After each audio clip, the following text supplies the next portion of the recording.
ในวันที่ 11 ธันวาคม 2025 อยู่ที่โรงเรียนโมโซท่าพระบาทได้จัดงานแข่งขันศิลปวรรณคดีประจำสุขเรียน 2025-2026 โดยการเข้าร่วมของท่าน วิษณุ เพียงพระจันทร์ห้องหัวหน้าห้องการศึกษาธิการและกีฬาเมืองท่าพระบาทมีผู้อำนวยการห้องอำนวยการครูอาจารย์แขกรับเชิญผู้ปกครองและน้องนักเรียนเข้าร่วมการจัดงานแข่งขันศิลปวรรณคดีของโรงเรียนโมโซท่าพระบาทแมนปฏิบัติตามแผนพัฒนาการศึกษาของโรงเรียนโดยใดปฏิบัติตามหลักมูลการศึกษาที่กระทรวงศึกษาธิการและกีฬาวังออกให้บรรลุผลอีกทางเป็นการส่งเสริมให้น้องนักเรียนผู้ที่มีพรสวรรค์ด้านศิลปะได้การแสดงออกและทางเป็นการรักษา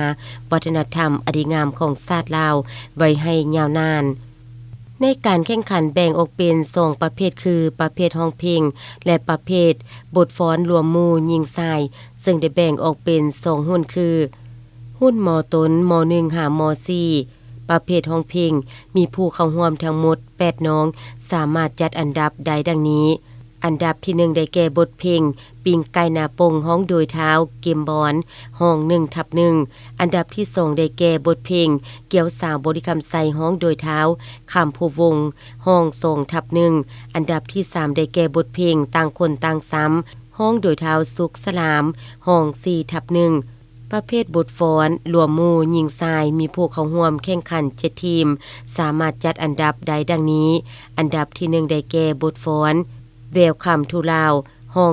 2/1 อันดับที่2ได้แก่บทฟ้อนข้าวเหนียวเสียงแคนห้อง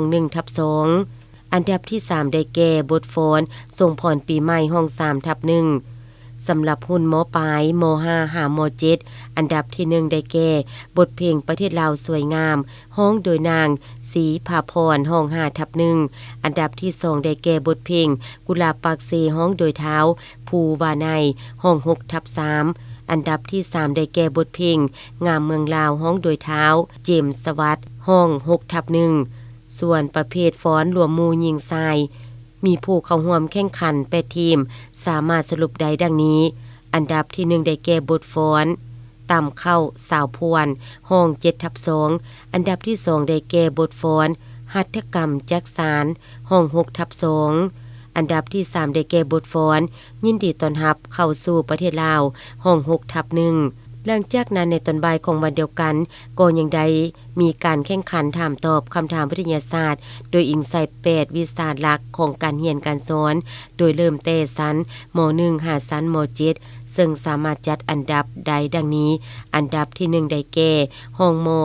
.1/2 อันดับที่2ได้แก่ห้องม.7/2 และอันดับที่3ได้แก่ห้องม.6/1